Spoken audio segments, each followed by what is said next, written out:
Jordan Poole's 35 points not enough, as two problems sink the Wizards as they lose to the Miami Heat 120-94. We're going to get into how did they lose this game? What are those two problems, and where do we go from here? Come on, join us next on Locked On Wizards.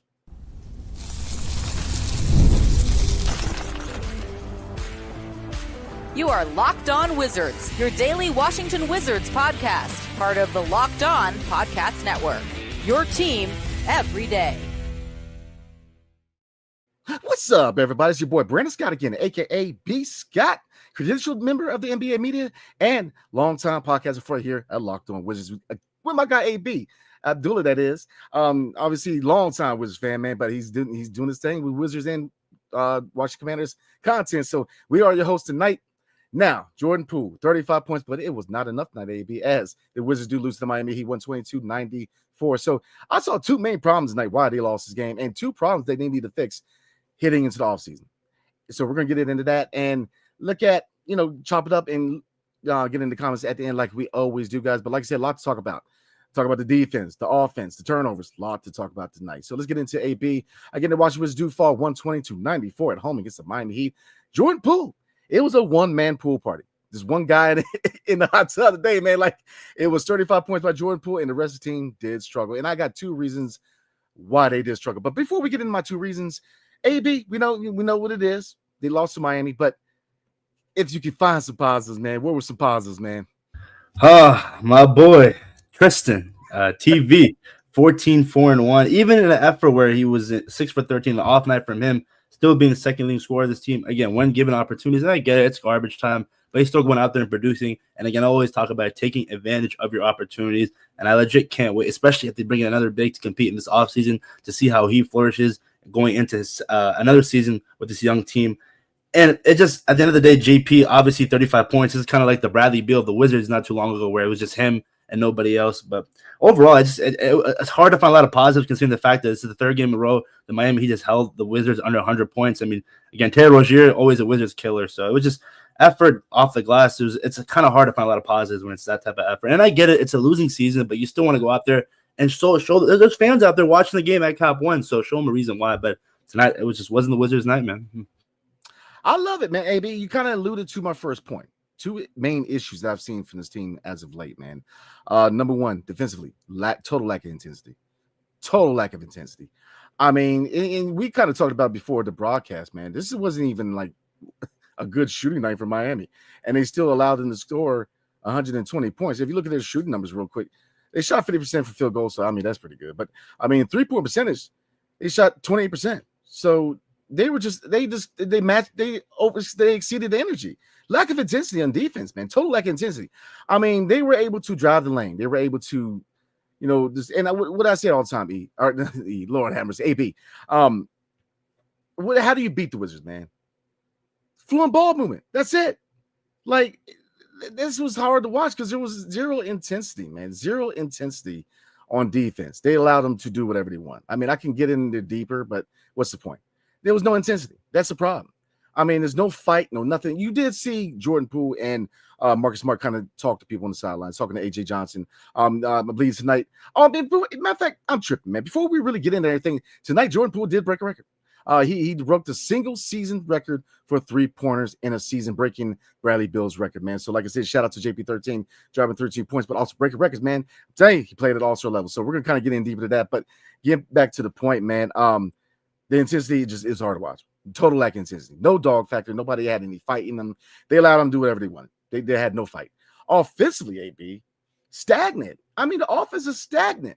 It's, again, like the defense is hard to watch because, I mean, there's no ball movement. I mean, there's no player movement.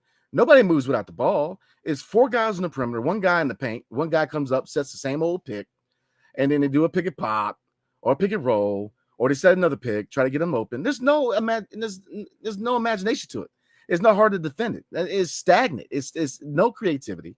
I mean, nobody moves without the ball at all. Now that Corey Kisper's out for the year, the one guy that did move out the ball is no longer playing. So it's hard. Let me ask you this, AB. Is this just a Wizards problem or is this a league-wide problem? Because I've noticed that every game that I've covered since I've been in the media, man, it's getting worse as every year goes by, man. This 3-point extravaganza is the problem. AB the lack of movement without the ball, or what is it? Yeah, no, definitely. As much as I want to say the whole league is doing it, the Wizards, it's become a common theme where it's just offensively, like if one guy is not isoing and making it, there's just no fluid ball movement. And again, maybe it's the fact that you have a lot of young guys on this team, and maybe that first half of the season, you had Kyle Kuzma on your team, or Zoolander, as you love to call him, B. So it's a mixture of a lot of things. But if you're the Wizards, I get it. It's a losing season, you're not making the playoffs, but still, you gotta play. You gotta put some fight out there. And again, the Miami Heat, like they're trying to go to the playoffs, trying to make a run for it, but that window was over a long time ago. Losing 20-plus points again to a team where they're not elite. Like, what's the excuse here, Yeah. So at the end of the day, for the Wizards, there were some bright spots, but if we see this is the common team going into next year, like, was there any improvement at all? So it is frustrating, but we just have to wait and see. No, I agree 100%. I mean, they're not an elite team, and I know there's going to be like the two most random Heat fans going, but I mean, they're not elite. Let's be real, they're not. Without Jimmy Butler, they're not that same team, man. And you probably can argue that there's probably going to be big changes happening in South Beach, man, because do they really have a player that can really lead this team? I mean, Bam Adebayo is not that number one guy. Tyler Hero's not the number one guy. But getting back to the point, man, I mean, this was a team loss. I mean, rebounds. They out-rebounded us 67-43. 15 offensive rebounds, which those offensive rebounds led to what? 14 second chance points.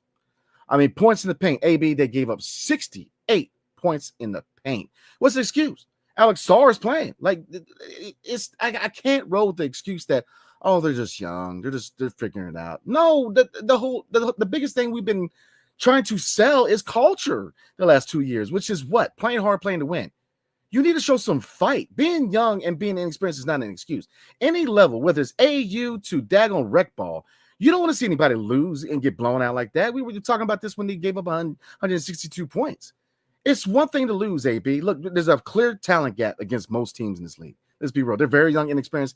Yes, they have a really good young core. Yes, they have a good assortment and a nice balanced lineup with a lot of these vets as opposed to young players. But we've got so many guys out with injuries, man. It is practically a G League game.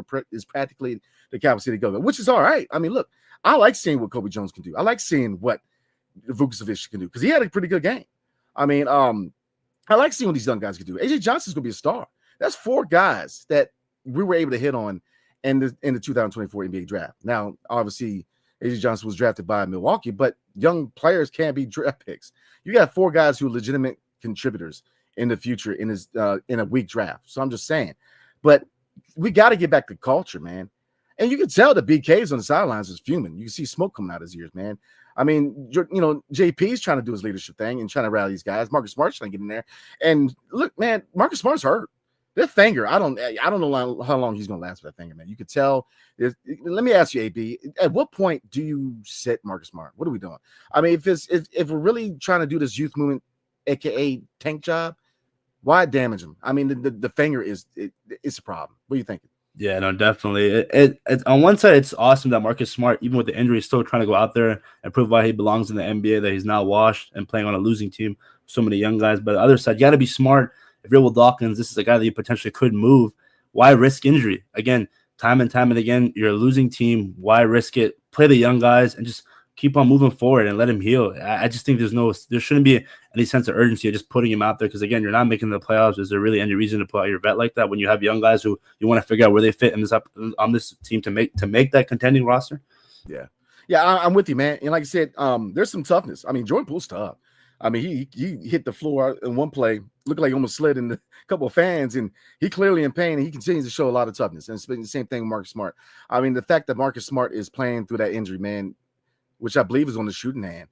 I mean, the finger is not – I mean, he's had issues dating back to last year with Memphis with that injury, man. So at what point do you set him? I mean, if we're really trying to create one of the most obvious hush tank jobs, man, like, I mean, then just go all the way. Like, don't do it halfway. Just go all the way. Like, sit Marcus Smart because he's not 100%. I'd rather not damage him long term. Like, this is me. I think he can't be a contributor.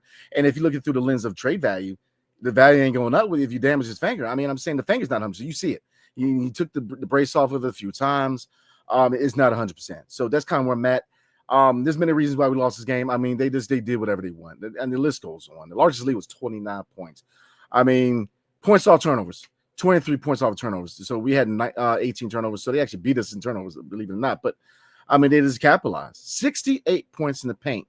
Look, we need consistency from Alex Sarr. That's what it is. I mean, you can't be that rim protector one game and totally absent in the other. And then a lot of people were talking about they want him at power forward. Well, you saw what he could. I mean, look, Bam Adebayo's got some muscle to him. Like, he's got to get in the weight room, man. He's got to get in the weight room. I think Sarr is going to be a star in this league. I think that he's had a really good rookie season, man. And amongst other rookies have had really good, legit chances to be rookie of the year. But the fact remains, man, he needs to get stronger. That's what he needs. He needs to get in the weight room and get stronger because Bam Adebayo did whatever he wanted to do. And Khalil Ware, come on, man, like very similar build. Kind of game the works tonight, man. Like, Khalil Ware played well against Alex Sarr. So the perimeter was wide open. The paint was wide open. I mean, we were wide open like a 7-Eleven, man. I mean, just the Heat came in 3 o'clock in the morning and got an energy drink and rolled out. It is what it is. So, again, the Miami Heat do defeat our beloved Washington Wizards. Sorry, B. I was going to bring up one point as well. Kobe Jones, why not even 1 minute? I don't know. I just noticed that, like, he's a career high night and just not playing at all. To me, it's just a little frustrating because, again, you're putting Marcus Smart out there with injury. So I don't know. Did he have an injury? I just didn't pick up anything. Like, was there a reason why he didn't play tonight? That is a good question, man. That is a very good question. I haven't been told or I haven't seen him on any kind of injury report, man. So fair enough. I mean, why roll out a injured Marcus Smart? Well, he's obviously injured, man. The finger's not 100%. For a guy who's shown that he's ready to play. Like, you need to give as many minutes as you can to not only AJ Johnson, Jalen Martin, but to Kobe Jones, because he's a baller, man. Same thing with AJ Johnson. He has proven that when it's all said and done, he could be a star in this league. AJ Johnson is just electric in his arm. So, I mean, I'm with you on that. So, like I said, that is a very good question, man. And we'll see if I can get down here and get some answers within a week or so, because that's a very, very good question. So, all right, we're going to move on, guys. Again, Jordan Poole's 35 points were not enough as the Wizards sink versus the Miami Heat, 120-94. So, all right, AB, we couple discussions we're going to have. A question tonight before we hit into comments. But before we get into comments, tonight's episode is brought to you by Monarch Money. Ever check your bank account and wonder, where did all my money go? Between dining out, online shopping, and entertainment, it's easy to lose track. That's where Monarch Money comes in, your personal CFO, giving you full visibility and control over your finances. Monarch Money isn't just a budgeting app, though. It's a complete financial command center. You can track all of your accounts, investments, and spending it all in one place. So if you stop just managing money and start building wealth, that easy, man. And like I said, if you're someone like myself who's trying to get into the realm of being a small business owner, who's somebody who's trying to invest and start to get into Wall Street a little bit and try to capitalize on my finances, man, this is the app that you need to have. Whether you're just trying to track your bills, whether you're trying to save for your next big purchase, whether it's a car, a home, starting your own business, starting a bouncy house business, whatever you want to do, do yourself a favor. Take control of your finances with Monarch Money. Use Locked On NBA or use promo code Locked On the NBA at monarchmoney.com for 50% off your first year. That's monarchmoney.com. Code Locked On NBA for half off your first year. Tonight's episode is also brought to you by Prizepicks. Baseball season is full swing. Good Lord, yes. And there's no better way to get in on action than with Prizepicks, the best place for daily fantasy sports. With Prizepicks, you pick more or less on at least 2 player projections. And if you're right, you can win up 1,000 times your cash. Whether it's strikeouts, RBIs, or first inning runs, Prizepicks keeps every game exciting. Like I said, I'm a big baseball fan. It's actually my favorite sport. I do love my Wizards. I do love my Commanders, man. But baseball is my go-to. And with baseball season in full swing, a lot of good ways to make money, man. I made some money off of Heliot Ramos' first series of the season, man, where he hit a couple home runs, was able to make a swift $80, man. Easy money. So look, download the app today and use promo code Locked On NBA to get $50 instantly after you play your first $5 lineup. That's code Locked On NBA for $50 instantly after you play your first $5 lineup. Prizepicks, run your game. All right, everybody, we're going to slide in the comments. But before we do, the question of the night is, what was the biggest issue tonight? The lack of intensity on defense or the lack of imagination on offense? So we're going to let you guys answer this question. And I'm going to go ahead and let AB answer that question as we roll in the comments, man. So what was the bigger issue tonight, AB? Yeah, just, again, getting beat off the glass. Like, that many. I think what was the differential? If I'm looking at it right now, a lot to it right now. The rebound 62-39 again, and then offensively, just in 3 straight games held under 100 points in Miami Heat. I think your kryptonite again. To me, it just doesn't make any sense. Where looking at it from a different perspective, you sweep the Nuggets, a contending team in the Western Conference, and you're getting blown out every game by the Miami Heat. It's just inconsistency. And again, I get it. You are a young team, but at the end of the day, if you want us to show some optimism, if you want to give us fans optimism, you have to go out there and produce, and you can't be losing by that much at home. It just doesn't make any sense. And you have the young guys, again, Colby Jones and AJ Johnson coming off a great game, almost brought them back against the Nets, but to lay an egg like this at home, it's frustrating. It really is. And again, if it's a common team going to next year, like, you're going to have to eventually scratch your head. And as much as I love Coach Keefe, at some point you got to realize that, hey, it's not working. Just play these young guys and just tank fully rather than put in Marcus Smart in for that many minutes. Because again, it doesn't make any sense. And the Miami Heat, a lot of things. Terry Rozier always mentioned he's like number one Wizards killer. If there was a Wizards killer list, he's up there because again, 15 points from him, and then Jaime Jaquez, Bam Adebayo doing their thing and just finding a way. So many people in Dutch, Kyle Anderson with 10 points.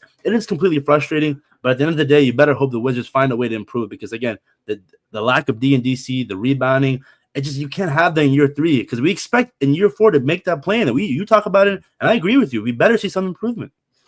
No, I'm with you, AB. I am 100% with you, man. I mean, you can't just put the young guys out there and say, go. Just go out there and play. That's not development. I mean, you need to have some kind of rhyme or reason to it, which is culture.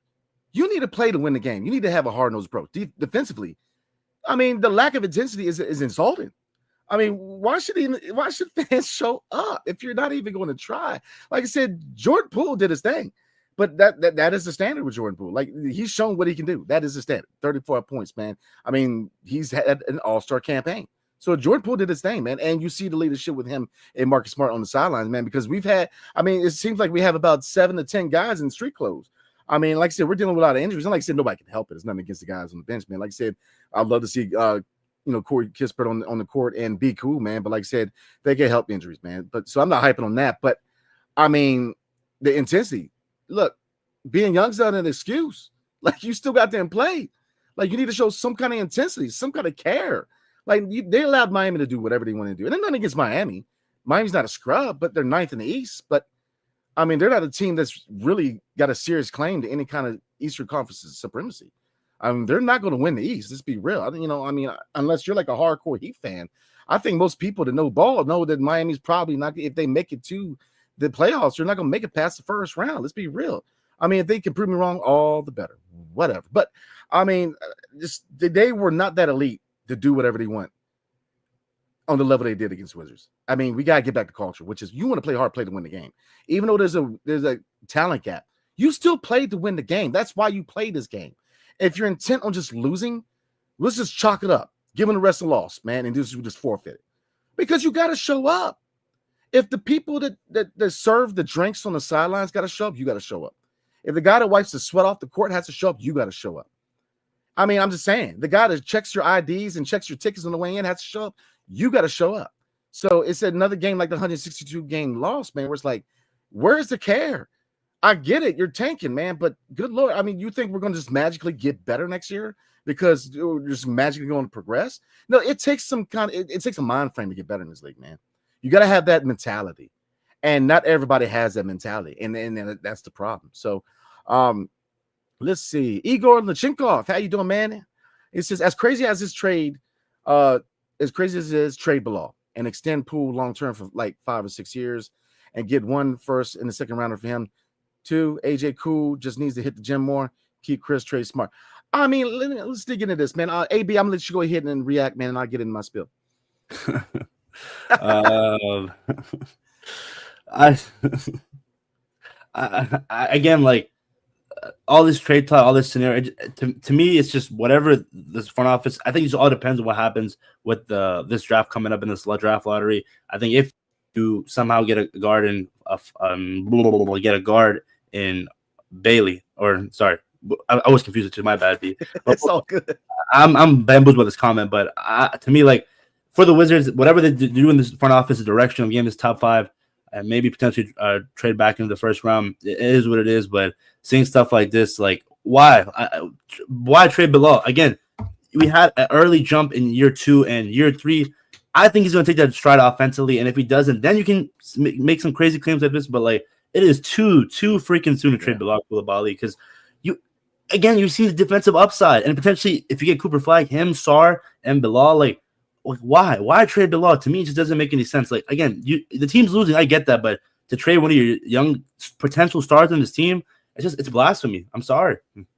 Okay, I can rock with that. So before I get in my take real quick, AB, we're going to take a quick commercial break. All right, now I told you it was going to be quick. All right, so get back into my spiel, man. Kind of reacting to my guy Igor, man, Lachinkov. I'm with you, AB. I wouldn't trade Bilal. I mean, it's just year 2. You already see the progress offensively. Yeah, he's not close to being a finished product, but I mean that's a rebuild. It's going to take time. I think that if you trade Bilal after 2 years of a rebuild, you're sending the wrong message. That's going to hurt more than it hurts, or it's going to hurt more than it helps. I mean, you look at Alex Sarr. He didn't want to go to Atlanta for a reason. If he wants to go to Atlanta, he's probably not a Wizard. Let's be real. He goes number 1 overall. Let's call it what it is. And Risa Shea or Donovan Clingan are wearing a Wizards uniform right now. So what situation your team's in, players see that, especially players in the draft process. Don't think that Cooper Flag ain't looking what's going on. He's watching what's going on in DC. He's watching what's going on in Charlotte. He's watching what's going on. He's seeing what is the best fit. I mean, look, whether you like it or not, these guys have some power, especially these guys like Cooper Flag. He could hold hand and say, I want to go back to Duke. If he does not see the options that he likes. And like I said, there was a funny comment, and I got to look it up, man, but somebody says that it was on IGAB where it says that Cooper Flag might consider going back to Duke. And somebody says, look, we're going to be trash next year. We can do this all day, man. Like come on now. Like, I never got into the whole player empowerment to the point where you can pick and choose where you want to go. I'm a firm believer that you should feel blessed enough just to be in the league. So to me, that's red flag. And when I see players that have that stance, nothing against Caleb Williams, if you want to go to the NFL real quick. Yeah, I was really thinking that right now. Thank you. That rubbed me the wrong way with Caleb Williams. Oh, I don't want to go here. It's like, bro, you should feel blessed enough to be in the league. Like, you haven't done anything yet. So, like I said, but don't think they're not looking at what's going on. I mean, things matter. Development, what kind of staff you have, what kind of coaching staff, the GM, what kind of leadership you have, what kind of players you have. These things matter. He wants to come to a situation, not only him, I mean, Ace Bailey, anybody who is a prospective top 5 pick is looking at what teams and where they fit best. Every player does it. So, I mean, I'm with you on that. Extend Poole, like I said, there's a scenario. I'm a big JP13 fan. Now, I'm also not naive to the business of the NBA. And look, he's going to get trade interest. Whether you like it or not, he's going to get trade interest. And if they find a deal, look, if Denny could get traded, if Corey Kispert could prospectively be traded, Jordan Poole could get traded. And like I said, I'm a big Jordan Poole fan. As a player, big fan of his player, is him as a player. Locker room presence. I think he's a great locker room presence. So like I said, I'm in favor of you, find a way to keep him because he's this close to being an all-star. He's about to enter his prime. And I think a player like that, man, you keep him around. Corey Kispert, I think that why he has a leg up, and the same thing with Corey Kispert, I think that being that sniper, having a high basketball IQ, he's another good locker room presence, but in the same fashion, he's also connected to who? Tommy Shepard. So every GM puts their own mark on the front office, man. Let's see, AJ, you definitely need to hit the gym. I would keep Chris Middleton and Marcus Smart. Now, I think Marcus Smart with the injury, you probably could get more. They both still have one more year left, but I would keep them around because they know what it is at this stage in the career. They know they're not getting big money anymore. And I think that they can help a team like the Wizards, where most people in the league or around the league can see the Wizards as a up-and-coming team. This young core has promise, major promise, man. So I agree but disagree. But Igor, definitely appreciate you taking your time to comment tonight. Let's see. Bucket Getter, man. He says, imagine if Jordan Poole wasn't on this team. I can't understand moving him unless there's an undeniable trade or don't want to play him a lot. AB, do you agree or disagree? Yeah, no. If again, like without JP's 35 points, this would be a lot much of a differential when it comes to the scoreboard. Because again, it's crazy because the Heat weren't even shooting that well from 3-point land, and they managed to score 120. So again, it is frustrating. And again, I kind of compared it to the whole situation with Bradley Beal here in DC, where he was putting up 30, 40 points a game, but you're still losing by 20 plus points. So at the end of the day, for the Wizards, you hope you young guys learn from this type of game and just come out. I don't even want to say just show some fight. Again, I get it. There's no playoffs. I'll keep reiterating it, but At the end of the day, those people, those hardworking people, they're paying money to sit and watch their DC team play, and to lose by 20 plus points at home and that type of effort, it's frustrating. Yeah, it is, man. Like I said, without Poole tonight, I mean, you look a bit uglier, man. Like, he's been a very bright spot for this team. He's played at all-star level. This team will get better. And with a better team, he will get a chance to be an all-star. He's about to hit his prime. You haven't seen him at his best yet. I think the best is yet to come.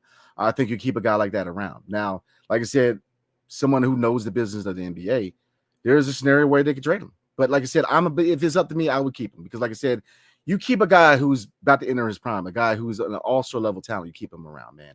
And then there's a lot of comments that kind of echo that. So we're going to have us a nice discussion tonight. Come on now, join us. Nomadic Brian real quick says, opposing team cannot just roll up on you and get easy buckets. Man, the lack of intensity was hard to watch. Appreciate you, Nomadic Brian. Let's see. There's a couple of good comments. Let me find them real quick. AB, bear with your boy. Locked and Law says, Poole by himself will take this team as far as Bill did, Wall did, Arenas did, nowhere.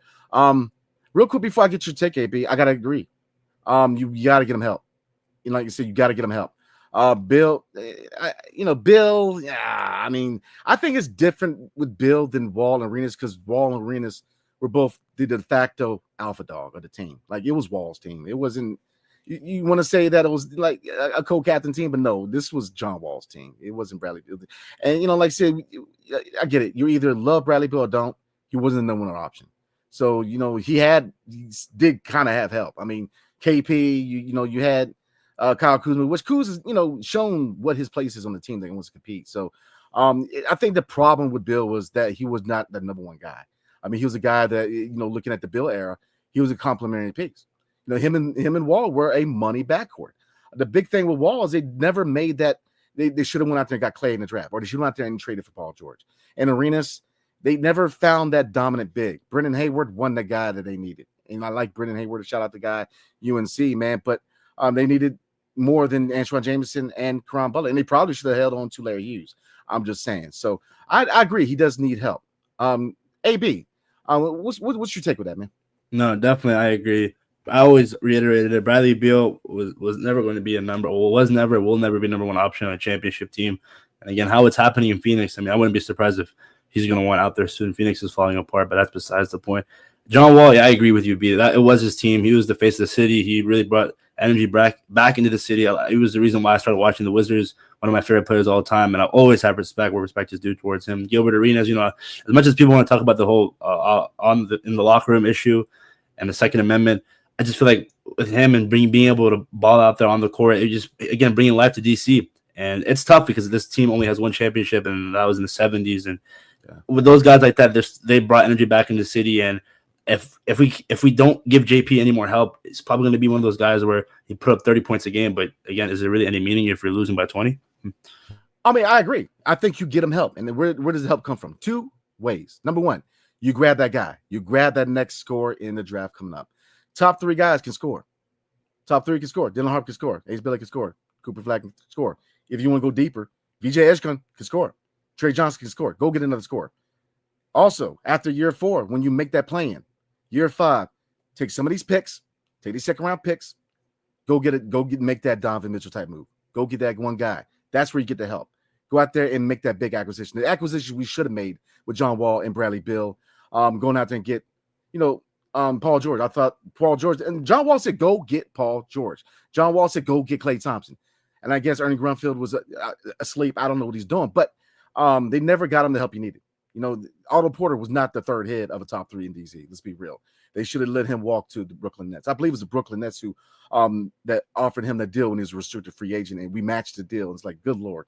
Like I said, he never got the help. You get the man some help. I'm a firm believer you keep JP 13 around. You get him help. You go out there and you get that top scoring prospect in this draft. Because look, Bilal Coulibaly is that guy you put out there, stop the best player on the other team. Will he ever be a number 2 or number 3 option? No, and that's okay. We do want to see his offense progress, man. But being a 4th, even 5th option, it's okay, man. His defense is the premium. We want him to progress offensively, and I think he will. But Alex Sarr, you see the potential, but is he ever going to be that 3rd option? You go out there and get that 2nd or 3rd option. Or you go out there and get that 1st option, and JP 13 could be the 2nd option. Go out there and get the help. And I think we have a prime opportunity to do so, man. So I'm with you on that. Let's see.